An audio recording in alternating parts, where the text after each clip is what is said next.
So, good morning, everyone. Uh, I am Catherine Pinolosa from BTL and HE. I am going to present curriculum design models. Um, we all know that we have different curriculum models, from the traditional to progressive, new curriculum, and to old curriculum. So, let's know each one of them. So before we get into our topic, let us first discuss the learning outcomes or learning objectives. First is analyze and compare curriculum design models. The second, evaluate the effectiveness of curriculum design models. And the third, develop a curriculum using a design model. And the third one is implement a curriculum model in an educational context.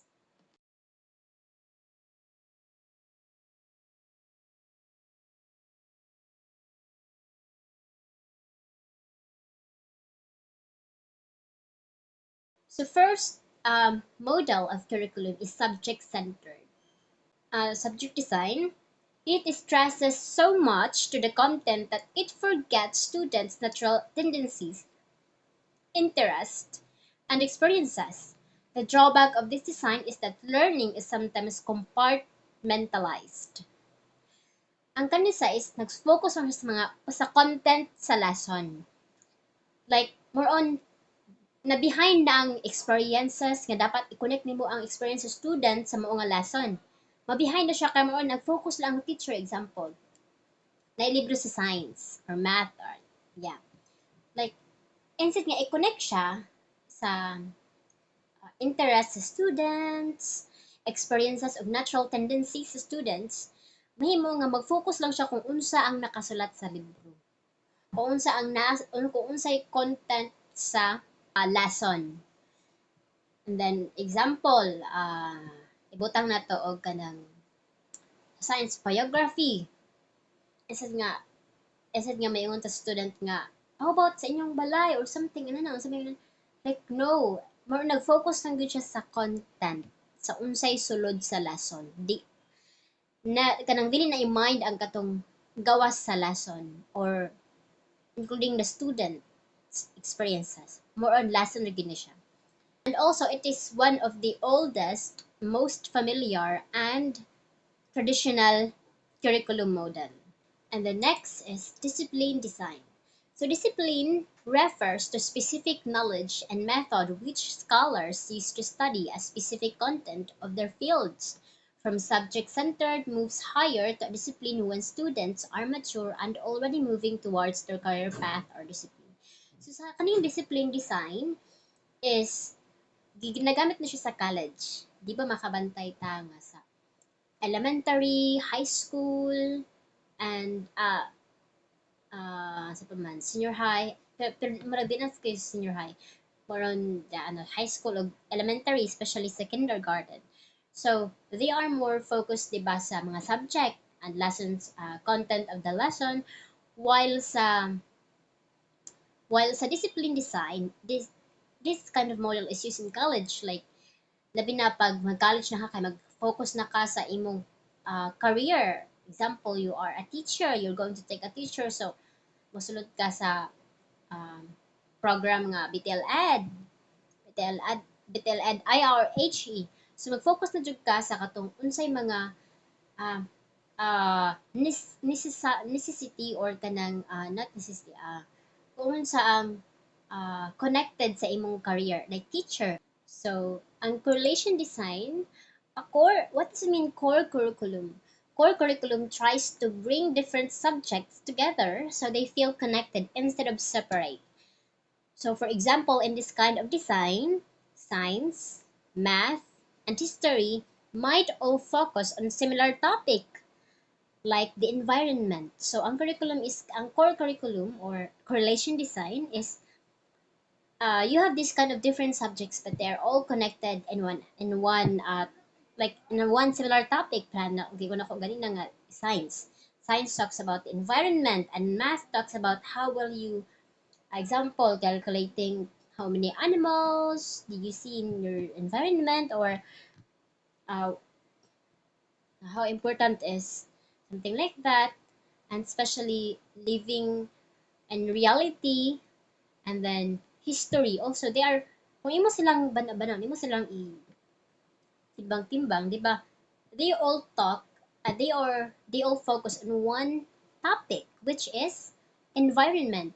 So this helps you see how these subjects relate to each other, making learning more meaningful and less confusing. Before we continue, what is interdisciplinary learning? So interdisciplinary learning, it is connecting different subjects to understand a topic better. For example, when studying ecosystems, we might use science to learn about animals, geography to know where they live, and math to analyze data. This helps us see how subjects work together in real life. So mo ang gigamit po diri asa correlation design. So correlation design has interdisciplinary learning. So mo to siya mo po no, it's the correlation design. Correlation design they use interdisciplinary nga nag-connect sa mga subject para masabtan nimo siya kanang masabtan nimo ang topic nga better. Example, nag-topic mo og kanang about sa environment. So di ba you need to use science and geography ug ahani nga mga specific animals nagpuyo, and then math to analyze data. So ana na siya, interdisciplinary learning.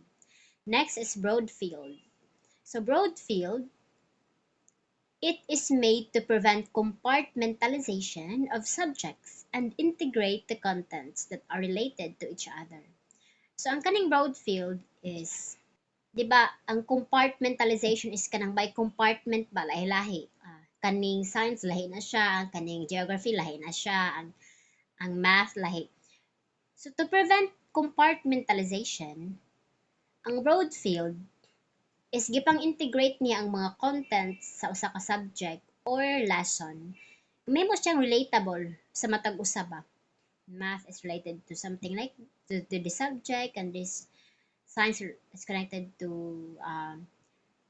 math is connected to geography, and so ang broad field, for example, instead of having separate lessons for history, geography, and economics, they might all be taught together under a bigger topic like social studies or human systems. So next, a learner-centered. So it is also one of the curriculum design model. So learner-centered, child-centered design, it is under the learner-centered. So child-centered design is anchored on the needs and interest of the child. So kung di ba kung sa subject-centered is nag-focus lang siya sa content, like wholly sa lesson lang sa subjects. While ang learner-centered is ang iyang gi-focusan is ang students, ang needs ug interest sa student. For example, in a project-based learning approach, the teacher might design lessons around a topic like environmental conservation. Students work in groups to research, create subjects, and solve real-world problems. With the teacher guiding their learning process, this approach encourages active engagement, allowing students to learn through hands-on activities while focusing on their interests. So, ang child-centered design is like more on iyang gi-priority ang need ug interest sa student. So, experience-centered design, experience of the learners become the starting point of the curriculum. An example, an experience-centered design focuses on providing students with hands-on, real-world learning experiences. Students engage in activities that allow them to apply knowledge in practical situations such as field trips, internships, or projects related to real-life issues. So, sa atong makita no nga, ang under sa learner-centered is more on they are really on real life, on reality or issues, or kanang um, real life issues na kanang makonek siya, unlike sa subject centered nga more on Like, uh, kung unsa lang ang nasa book without even considering the society, the needs of the society, the needs of the industries, the needs of the learners to unsa ilang dapat makatunan sa ilang mga interest. So next is uh, humanistic design. Humanistic design is the development of self, is the ultimate objective of learning. So nato yung sa ka-teacher na nag-ingon siya, it is not the subjects that kanang makaingon ka nga, uy, naka-learn ang bata. Is kanang makatani mo nga, kana siya nga bata, bugoy ni siya. But then, ang iyang kinaya is nabago. So, dili sa humanistic design, is imo siyang makuan niya. Dili lang kay nag-talk lang siya about sa interest o kanang needs sa student, but also the development of self. Because we are, as teachers, we are molding students into a better individual. So, in a humanistic design, students might work on a project about community service, choosing a cause that matters to them, and exploring how they can make a difference. The teacher supports their journey by guiding their reflection and helping them connect the project to their personal values and growth. So, diri pud sa kaning curriculum is kanang not only focusing to the interest and needs of an learner, but also the development of their self, the development of personal values and growth in them. Next is the last curriculum design model is problem centered. So problem centered, this design draws on social problems, needs, interests, and abilities of the learners. For example, if students are interested in environmental issues, the teacher might design a project where they learn about pollution and come up with ways to reduce waste in their community.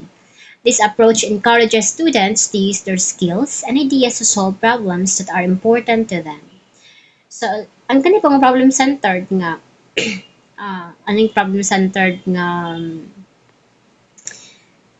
model is kani siya is kanang mga social problems. Kanang example, ang student kay interesado siya aning makabalo mo ni mo na nganong unsay cause of pollution. And ang mga students like they are full of curiosity and they are passionate to search for the answers.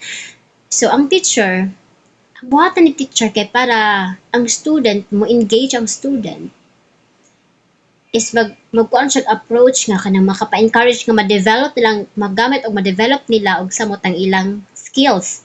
Nya, sige tagaan ka mo na interesado nga topic, sige ato na i-connect mo ni mo na. So that is problem centered. And then also under the problem centered is life situation design. This design focuses on the social issues, needs, interests, and abilities of students, creating lessons connected to real life problems. So it helps students connect what they are learning to real life issues that affect them and their communities. For example, if students are worried about bullying in their school, the teacher might create a project where they explore ways to prevent bullying and promote kindness. So, sa ato makita no nga, makabantay mo sa atong pagtuon sa mga mga curriculum models is nagka-better siya. Like, in short, they are really molding or developing an individual or a learner into a most better, like for just not just only for the industry but also for the society, the community, ug sa one nga tao nga ilang makasalamuha nga kanang ilang mga lessons nga about life situation, real life issues ilang nakatunan, ilang ma-apply pod sa ilang up life ug sa ilang palibot. So it is really nice no nga kanang ang atong mga subjects kay nag-focus og kanang mga about kung unsa ang issue karon, kung unsa ang necessity karon nga mga days ana. So next is core problem design. Centers on general education and the problems are based on common human activities or common problems. It helps students learn about topics that are important for everyone, like how to manage money, deal with stress, or care for the environment. For example, students might work on a project about recycling, learning how waste affects the planet and how everyone can help reduce it. So, ang core problems is nag-focus siya for the sake of nag-focus siya og kanang mga common problems nga makatabang sa tanan. Like literally not only to the students but also molding the student to help the community, to help the society. So, mo ni siya ang core mo ang gitawag siya og core problem, like kung unsa ang common, kung unsa ang like most top issue karon nga mga days para ma-address, and then to mold the student, on how to face, on how to solve that kind of problem, and then engaging them by doing some project, or ma-engage sila sa pag care sa environment. So that's all, and I thank you for listening, thank you for watching. Goodbye.